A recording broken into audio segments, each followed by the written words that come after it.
남성경제방송 돈다방 미쓰리 4월 3일 일요일 방송 시작하겠습니다. 여러분 편안한 휴일 보내고 계시죠? 내일부터 본격적으로 4월달이 시작될 거기 때문에 쉴 수 있을 때 확실하게 쉬면서 충전을 하셔야 됩니다. 자, 봄이 어느새 아주 깊숙이 와 있습니다. 지나가다 보면 개나리가 펴져 있고요. 목련이 막 개화했고요. 그리고 햇살 같은 경우는 와, 봄 햇살이 참 따뜻하다라는 표현이 좀 부족할 정도로 살짝 뜨겁다라고 느껴지고요. 대신 바람은 조금 차가운 것 같습니다. 이렇게 봄을 우리가 지내다 보면 어느새 여러분 너무 더워 줄 것 같아요. 여름이에요 하는 날이 금방 오겠죠. 저는 3월 달이 정말 길었거든요. 그런데 왠지 느낌에 4월 달은 확실히 3월 달보다는 스피드가 나지 않을까 뭐 이런 조심스러운 예상을 한번 해봤습니다. 제가 왜 그런 생각을 했냐면 오늘 돈다방 미쓰리에서는요. 지난주 금요일 뉴욕 증시 마감 현황이랑 그리고 내일부터 시작되는 한 주 동안 우리 투자하시는 분들이 무엇을 체크해야 되고 어떤 경제 지표가 나올 거고 이슈들은 뭐가 있고 증시 방향성은 어떨지 이런 거를 짚어드릴 건데 제가 이렇게 비스무리한 멘트를 일주일 전에 했잖아요. 그게 어제 한 것 같은데 벌써 일주일이 된 거죠. 그래서 4월 달은 시간이 겁나게 빨리 가겠구나라는 생각을 했습니다. 그런데 솔직히 지난주보다 제가 시황을 잘 모르겠어요. 잘 안 보여요. 그러니까 제가 일주일 전에 뭐라고 말씀드렸냐면 3월의 마지막 주니까 증권사들의 보고서에는 나와 있지 않은데 기관들이 매수해주는 윈도우 드레싱 효과가 나타날 것이다. 그런데 2800포인트는 좀 어려울 것 같다. 이런 얘기를 아주 자신감 있게 해드렸는데 이번 주는요. 살짝 어렵습니다. 그리고 그 어려운 이유가 뭐냐면 증권사들의 전망을 보면 너무 잘 나온 거예요. 그래서 과연 이러한 그 현상들이 그래 저렇게 좋다고 하면 안 좋은 거지 하는 인간 지표가 될지 아니면 그들의 전망이 실화가 될지 여기에 대해서 제가 살짝 갈림길에 좀 고민하는 타이밍을 가졌는데요. 과연 우리가 뭘 고민해 봐야 되고 미쓰리가 뭘 어려워하는지 하나씩 꼼꼼히 뜯어보도록 하겠습니다. 자, 우선 지난주 금요일 뉴욕 증시는 상승했습니다. 다우지수가 0.40, S&P 500이 0.34, 나스닥이 0.29% 상승했습니다. 자, 우선 경제 지표를 볼 텐데요. 지난주 수요일 ADP 민간고용 지표 이후에 4월 1일 금요일에는 노동부에서 발표되는 3월달 비농업 부분 고용자 수가 발표가 됐습니다. 예상치는요. 49만 명 정도를 예상했습니다. 그런데 49만 명에 미치지 못하고요. 43만 1000명 증가에 그쳤습니다. 자, 예상치보다 못 미쳤다. 그러면 경제 지표가 부진했다라고 표현할 수 있는데 뉴욕 증시에서는 부진하다는 표현을 하지 않았습니다. 그 이유는 뭐냐 하면 앞에서 발표했던 1월달 고용지표, 2월달 고용지표가 기존에 발표했었던 수치보다 더 높게 상향 조정해서 수정을 했거든요. 그래서 미쓰리가 경제는 말장난이고 숫자 가지고 장난치는 거다라는 얘기를 종종 해드리는 이유가 이겁니다. 1월달 고용은요. 50만 4천 명으로 정정이 됐고요. 상향 조정입니다. 그리고 마찬가지로 2월달 고용도 75만 명 증가됐다. 상향 조정됐다. 이렇게 수정 발표를 했습니다. 그래서 1월달과 2월달 기존에 발표됐던 비농업자 부분 고용지수가 잘못됐고 더 잘 나왔기 때문에 이번 3월달 비농업 부분 고용자 수가 예상치보다 부진했지만 괜찮아 이렇게 소화를 시킨 거죠. 자, 실업률은 3.6%. 그리고 또 다른 지표가 있었죠. ISM에서 발표하는 3월달 제조 PMI 지표가 57.1이 나왔습니다. 자, 2월에는요. 58.6이 나왔습니다. 예상치는요. 3월달 예상치는 59였습니다. 그렇다면 2월달 58.6, 예상치 59보다 부진한 57.1이 나왔는데 마찬가지로 ISM 3월달 PMI 지표도 그렇게 부진하다라고 해석하지 않습니다. 어떤 식으로 해석하냐면 이 PMI 지표는 기준선이 50입니다. 예상치보다 부진했고 전월보다 부진했지만 기준선인 50 위에 있기 때문에 여전히 미국 경제는 확장세다라고 표현을 합니다. 그런데 제가 여러분 경제 지표는요. 매달 발표가 되는데 그 발표되는 수치에 집중하지 말고 모는 종이에 이 수치를 찍어서 흐름을 보는 것처럼 전반적인 큰 흐름을 봐야 된다고 말씀드리잖아요. 미쓰리는 이미 미국은 스태그플레이션이다 라고 말씀을 드렸습니다. 그렇게 주장하고 있습니다. 단지 우리가 코로나라는 굉장히 큰 변수가 있다 보니까 이제 코로나가 거의 끝 무렵에 와 있고 미국 같은 경우는 마스크도 벗었단 말이에요. 그래서 코로나가 끝남으로써 경기가 다시 더 회복될 거야라는 기대감이 있지만 저는 개인적으로 주식시장에서는 이미 다 반영이 됐다라고 생각을 하고 있고 경제지표의 흐름을 봤을 때 경제지표는 꺾였다. 그런데 물가 상승률은 겁나 높다. 따라서 지금 전문가들은 스태그플레이션이 올지도 모른다라고 전망하지만 저는 이미 스태그플레이션이다라고 생각하고 있는 거죠. 2월물과 10년물 미국의 국채 수익률이 역전됐습니다. 그래서 이렇게 2년물과 단기물과 장기물의 수익률이 역전되는 상황이 오면 경제학적 측면에서는 스태그플레이션이라고 얘기를 하는데요. 이거를 스태그플레이션이라고 정의 내리지 않고 어떻게 해석을 했냐면 이렇게 단기물과 장기물이 역전되는 상황이 벌어졌으니까 연준에서 자기들이 예상하는 만큼 자기네들이 하고 싶은 만큼 공격적으로 금리 인상을 못할 거야 라고 반영을 했습니다. 그래서 지난주 금요일 뉴욕 증시는 상승 마감했습니다. 자, 여러분 잘 생각해 보세요.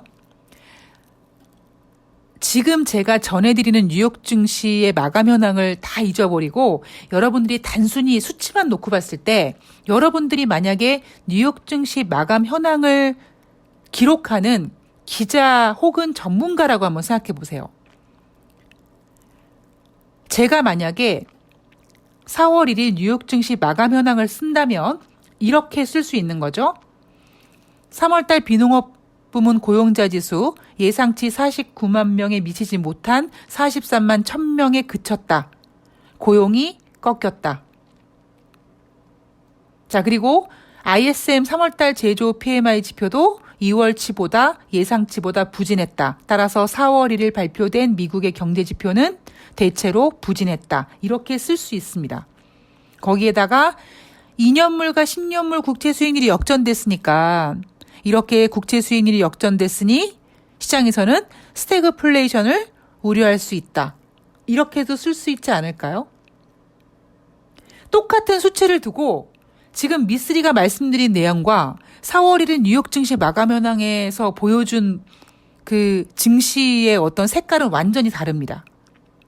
제가 어떤 메시지를 드리고 싶으냐면 이거예요.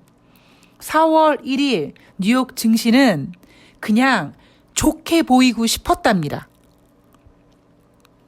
자, 러시아와 우크라이나 전쟁에 대한 이야기로 넘어갈게요. 온라인 회담 진행했다고 하죠? 뭐 특별한 진전이 없었다고 합니다. 장중이 아니죠. 휴일날 나온 얘기를 보니까 푸틴과 젤렌스키가 직접 만나서 협상할 수 있는 기대감이 있다라고 합니다.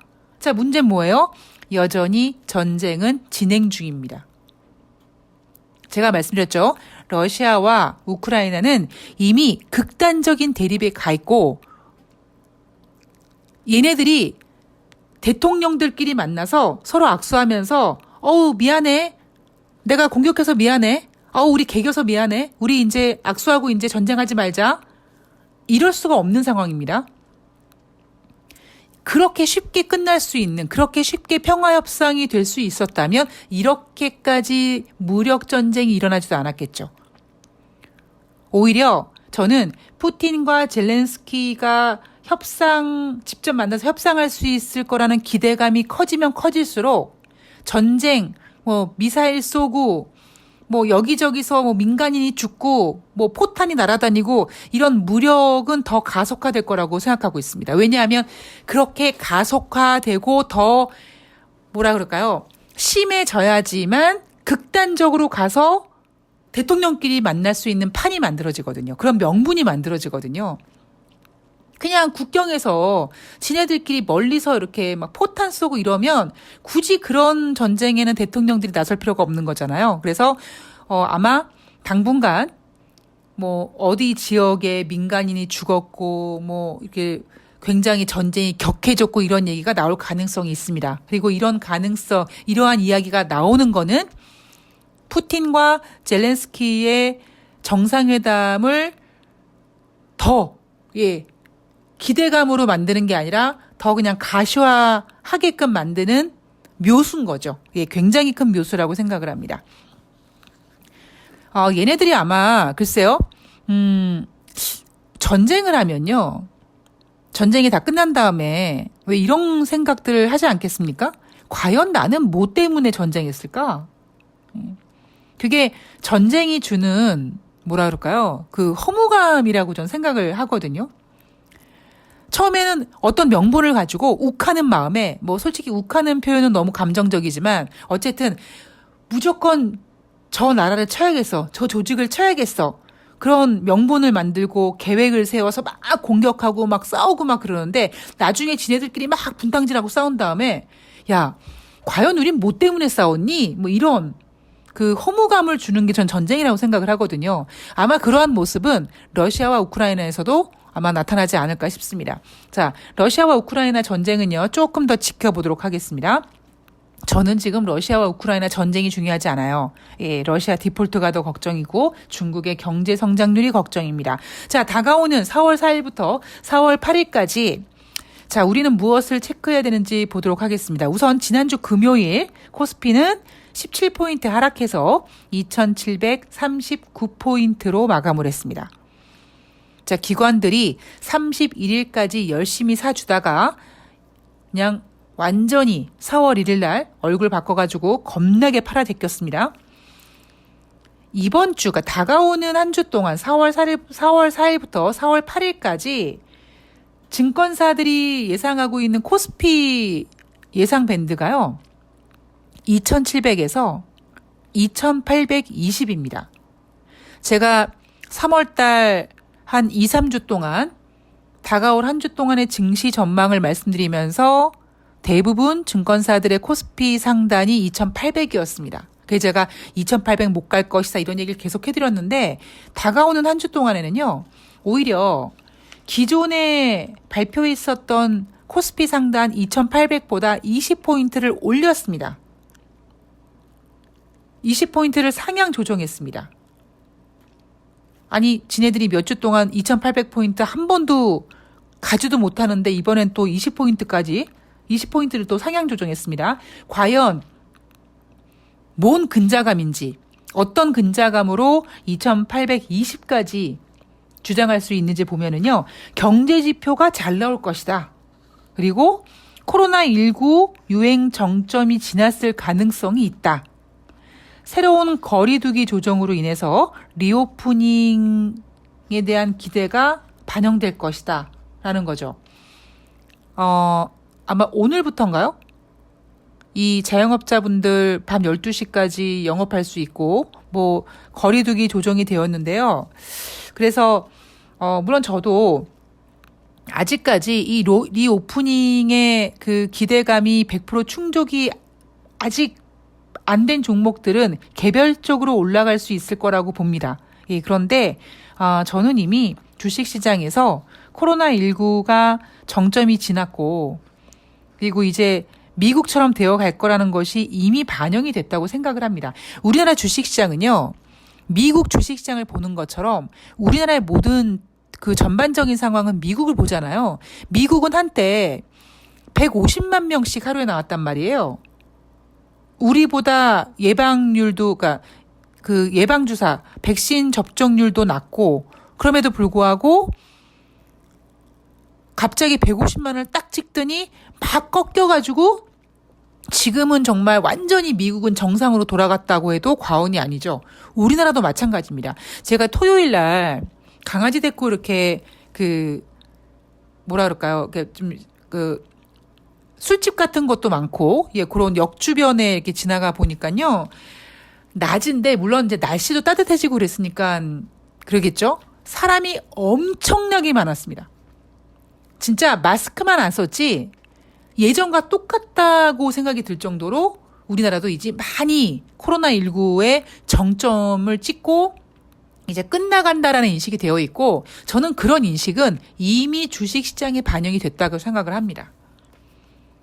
자, 어쨌든 증권사는요, 이번 주에 발표되는 경제지표와 코로나19 정점을 지났을 가능성 때문에 코스피 상단을 20포인트 올렸습니다.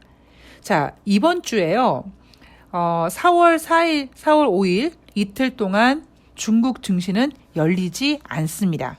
예, 그나마 다행스러운 게, 중국의 어떤 경제, 지금 상하이가 지금 봉쇄됐잖아요. 반반씩 나눠가지고 봉쇄된다고 하는데, 그런 우려감 때문에 중국 증시가 좀 하락할 것 같은 그 우려가 있는데, 최소한 4월 4일, 4월 5일은 좀 피해갈 수 있을 것 같습니다. 이번 주에 중국 증시 이틀 동안 휴장되는 거 빼고 4월 6일 날, 3월 달 미국이 25bp 금리 인상을 하면서 이제 과연 어떤 예상치를 내놨는지 의사록이 공개가 되죠. 지난번 회의 결과를 보면 25bp 금리 인상하고 남은 FOMC 회의 동안 25bp씩 계속 금리를 인상할 것이다. 그리고 5월 달부터 대차 대조표 축소할 것이다. 이런 그 의견이 나왔기 때문에 그런 회의 결과가 이제 의사록이 돼서 발표가 될 겁니다. 그리고 7일은 삼성전자가 1분기 잠정 실적을 발표합니다. 이번 주 뉴욕 증시에서 발표되는 경제지표는요, 2월달 내구재 수주, 그리고 3월달 ISM 비제조업 지수가 발표가 됩니다. 지난주 금요일 제조업 지표가 발표가 됐죠. 이번 주에는 비제조업 지표, 즉 서비스업 지표가 발표가 됩니다. 제 예상으로는 2월 내구재나 3월 ISM 비제조업이나 전월 대비 부진해도 웬만큼은 나올 거라고 생각합니다. 그러니까 제조업이 2월에 58.6이었는데 57.1밖에 나오지 않았지만 기준선 52 위에서 노는 것처럼 비제조업 지표도 50 이상에서 나올 거기 때문에 전월 대비 부진해도 그냥 괜찮게 나왔다라고 평가받을 것 같고요. 즉 이번 주 발표되는 뉴욕 증시에서 경제 지표들의 어떤 색깔은 괜찮다, 뭐 그렇게 뭐 충격적이다, 뭐 이런 지표는 당장 나오긴 어렵죠. 예. 어떤 경제 지표가 딱 발표가 됐는데 어머 저거 쇼크야 쇼크, 이런 거는 좀 당분간 경제 지표에서 나오긴 좀 어려울 것 같기 때문에 제 생각엔 이번 주에 발표되는 미국의 경제 지표가 주식 시장에 영향을 주는 거는 좀 어려울 것 같고요. 그리고 우리나라 증시를 보면 지난주 한 주 동안요, 외인이 8,029억 원을 매도했습니다. 기관은 월, 화, 수, 목, 나흘 연속 매수를 했는데 금요일 날 왕창 팔아 제껴가지고요, 401억 원 매도세고요. 개인이 8,779억 원 순매수했습니다. 자, 개인이 지난주에 너무 많이 샀어요. 예. 증권사 전문가들은 이번 주 코스피 상단을 20포인트 상향 조정할 정도로 주식시장을 좋게 보지만 저는 오히려 지난주 개인이 너무 많이 샀다라는 부분에 있어서 살짝 이번 주가 걱정되는 부분입니다. 그리고 미쓰리가 이번 주에 시황이 지난주처럼 깔끔하게 나오지 않는다라고 보는 이유가 뭐 리오프닝에 대한 기대, 그러니까 종목별로 선전하는 종목들은 있지만 제가 걱정하는 건 러시아의 디폴트거든요. 물론 제가 작년 연말에 여러분 2022년 미쓰리가 예상하고 있는 경제 이슈 첫 번째 디폴트, 두 번째 미국의 정치적 불확실성 이런 얘기를 했습니다. 그러면서 뭐라고 했냐면 디폴트가 언급이 되지만 충격적이진 않을 것이라고 말씀을 드렸습니다만 지금 상황에서 악재를 보자면 저는 러시아 디폴트 우려감이 악재라고 생각합니다. 지금 여러분 시장에 악재가 뭐가 있을까요? 아마 없을걸요? 이렇게 증권사에서 코스피 상향 조정할 정도로 이제 코로나19 정점 지났다. 기업 실적 좋겠지. 경제 지표 잘 나오겠지.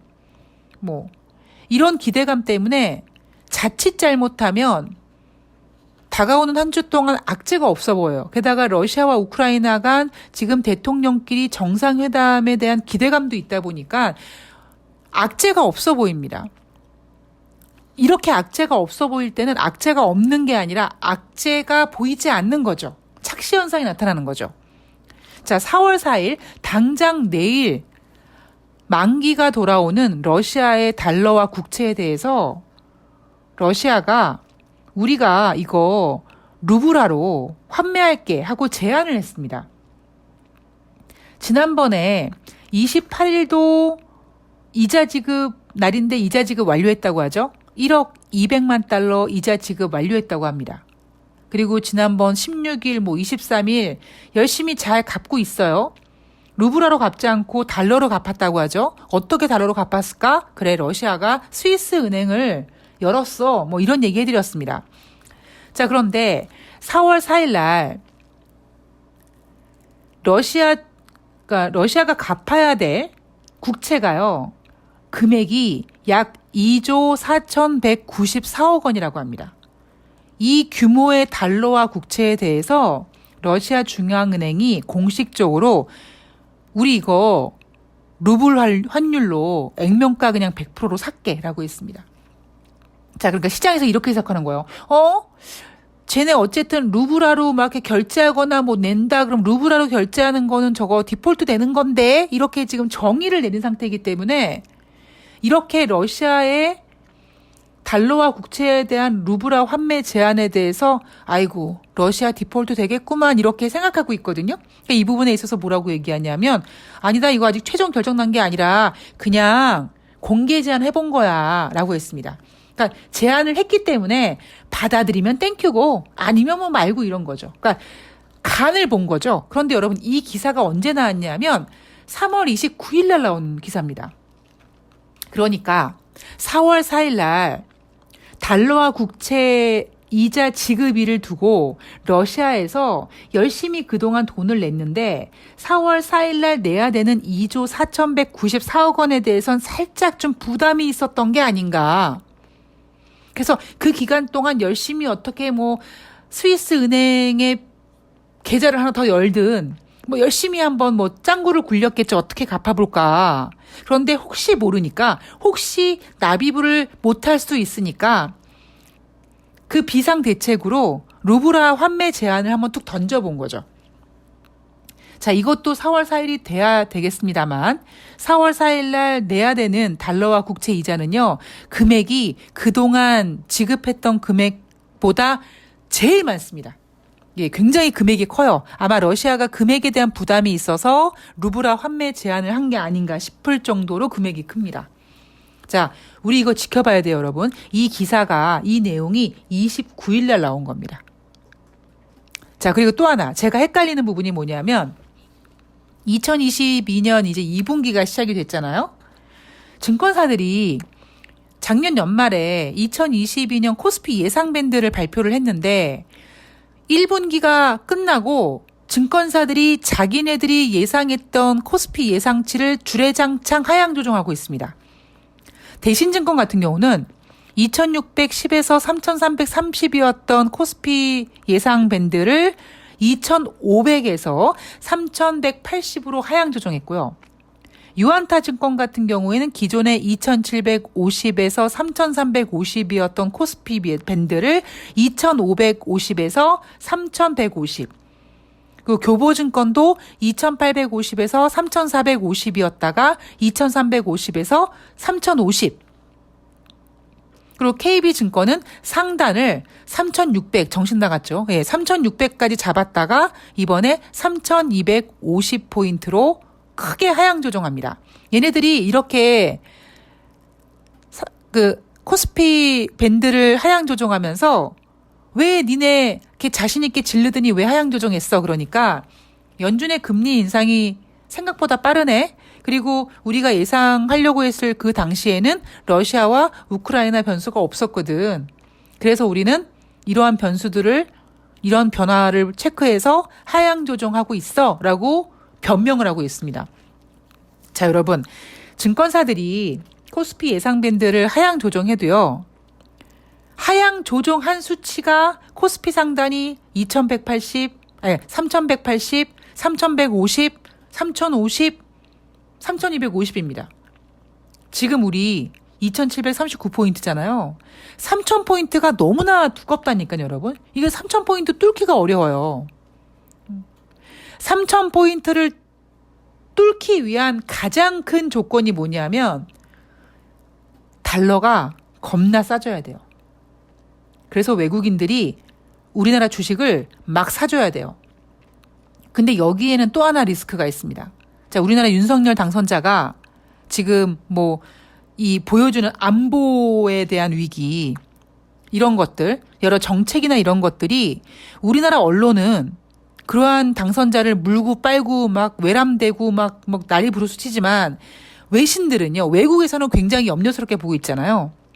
그래서 우리나라는 지금 지정학적 리스크가 굉장히 크게 부각이 됐습니다.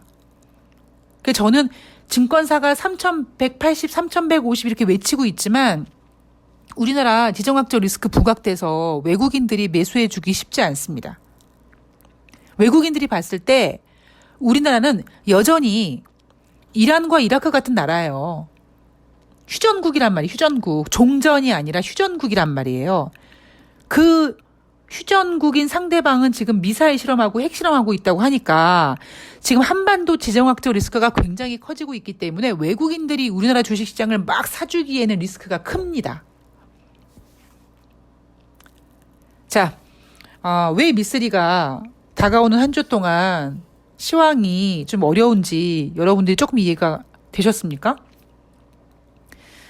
좀 정리를 좀 해보자면 제가 생각했을 때 우선 증권사들은 경기지표가 잘 나오고 코로나19 유행 정점이 지났을 가능성 때문에 새로운 거리두기 조정으로 리오프닝 종목들이 기대가 된다. 이런 리오프닝 종목들이 선두주자가 돼서 시황을 이끌 거고 그래서 코스피가 상단 2,820까지 아마 바라볼 수 있다. 이런 전망을 했지만 저는 개인적으로 달러 강세를 이번 주에는 좀 생각해 보도록 하겠습니다. 제가 지난주 같은 경우는 여러분 윈도우 드레싱 효과가 나타날 거고요. 달러도 어느 정도 1,200원 선에서 이렇게 머뭇할 거예요라고 말씀을 드렸는데 다가오는 한 주 동안은 달러와의 변동성이 좀 커지지 않을까? 그러면 외국인들이 우리나라 주식시장 매도할 가능성 높죠. 예, 그런 시황을 좀 보고 있고요. 그리고 러시아의 디폴트 우려감. 네.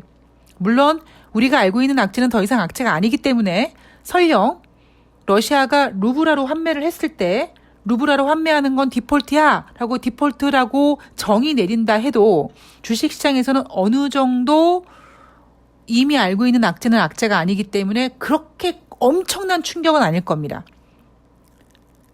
그런데 문제는 뭐냐면 어쨌든 루블화로 갚았다. 그것도 디폴트다. 라고 한 것도 디폴트는 디폴트이기 때문에 그리고 어떤 그런 불안감은요. 러시아가 4월 4일 날 딱 하루 또 내고 없는 게 아니라 5월 달까지 주례장창 이자 납입 원금 상환일이 계속 남아있어요. 2011년도에 그리스가 디폴트 될 거라는 우려감이 있었을 때 계속 그리스가 이자 만기일, 이자 납입일, 상환일 계속 다가왔거든요.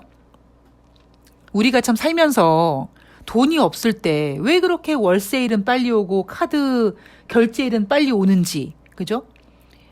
이런 시각으로 본다면 러시아가 지금 저렇게 서방 국가가 돈줄을 재고 있고 이제 29일 날 미리 야 우리 루블화로 환매할게 이렇게 밑밥 깔고 있는 이런 상황 속에서 이렇게 밑밥을 깔 정도니까 더 이 만기 이자일, 이자 납입일이 더 빨리 다가올 겁니다. 주식시장은 이제 이거를 초조하게 보겠죠. 저는 개인적으로 증권사는 2820포인트까지 20포인트를 상향 조정할 정도로 자신감이 있지만 저는 4월 첫 번째 주는 오히려 이번 주에는 뭐 윈도우 드레싱 효과도 없고요. 뭐 그래봤자 4월 7일 날 삼성전자 잠정 실적 발표하면서 삼성전자가 어느 정도 올라간다. 근데 그것도 예전만큼은 삼성전자 실적이 아무리 잘 나와도 예전만큼 그렇게 삼성전자가 막 올라서 지수를 이끌어줄 수 있는 그런 모습은 나타나지 않을 것 같습니다. 저는 사실 개인적으로 다가오는 한 주는 오히려 지난주보다 조금 보수적으로 보고 있어요. 어쩌면 2700도 살짝 깨질 수 있는?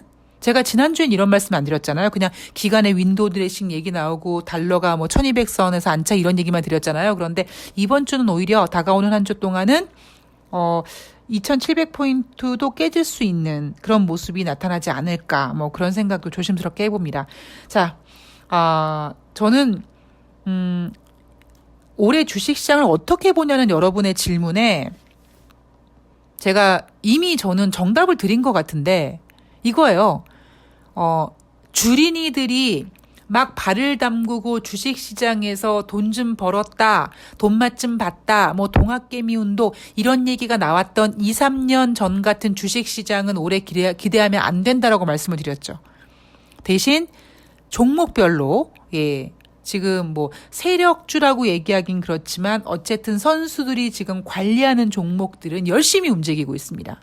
저는 이러한 모습이 계속 나타날 거라고 봐요.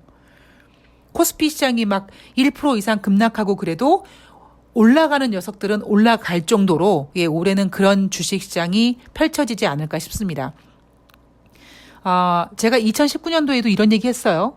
그런데 그때 연준이 금리 인상을 못하고 인하하는 바람에 유동성 장세가 더 이어간 거고요. 올해는 좀 다릅니다. 올해는 연준이 지금 6번의 금리 인상을 외치고 있고 당장 5월 달에 50bp 금리 인상 이야기가 나오고 있기 때문에 50bp 금리 인상을 못해도 25bp는 할 거예요. 그러니까 2019년이랑은 상황이 다릅니다. 그 얘기는 올해는 정말 철저하게 선수들의 장이기 때문에 여러분들이 미쓰리 올해 주식시장이 어때? 그러면 저한테는 되게 재미있는 장이에요. 저는 지수랑 상관없는 종목들을 좋아하는 사람이니까. 그런데 주린이 분들은 올해 굉장히 주식하시기 어렵다라는 것이 제가 계속 여러분들에게 전해드리고 있는 메시지입니다. 자, 이럴 때일수록 뭐가 필요해요, 여러분? 매매 원칙이 필요하고요. 시황이 필요합니다. 제가 이 얘기를 몇 년 전부터 계속 해드렸죠. 그런데 아마 제 방송을 몇 년 정도 들으시고 좀 도움이 된다. 라고 하시는 분들이 1000명 중에 1명 정도만 있으셔도 저는 성공했다고 생각합니다. 그 정도로 어려워요. 정말 옆에 붙어서 막 숙제시키고 계속 브레인스토밍 시키고 막 논쟁하고 이러면서 그렇게 주식을 공부하기 전까지 이렇게 시황방송을 들으면서 공부를 한다는 게 사실 쉽지 않습니다. 이렇게 시황방송 들으면서 시황을 알고 주식을 매매하면 다 슈퍼개미게요. 그래서 제가 여러분들께 부탁드린 게 뭐냐면 그냥 방송을 듣지만 마시고 한번 여러분도 고민을 해보시라는 겁니다. 제가 아까 맨 처음에 4월 1일 뉴욕 증시 마감 현황 가지고 미쓰리 스타일대로 한번 읽어드렸죠. 미쓰리 스타일대로 읽었으면 4월 1일 뉴욕 증시는 안 좋았던 겁니다. 그런데 막상 4월 1일 뉴욕 증시는 올랐어요. 그리고 증시가 오르다 보니까 지수가 오르니까 내용들을 거기에 맞췄습니다. PMI 지표가 전월 대비 예상치보다 부진했지만 여전히 기준선 위에 있어. 고용지표 부진했는데 1월달, 2월달 상향 조정돼서 괜찮아. 이런 식으로 맞췄습니다. 여러분들의 관점이 바뀌어야 돼요. 이것 때문에 주식이 올라간 게 아니라 올라가니까 이것 때문에 올라간 거예요. 제가 주식 고수한테 주식을 배울 때 이 관점을 바꾸는데 굉장히 오래 걸렸고요.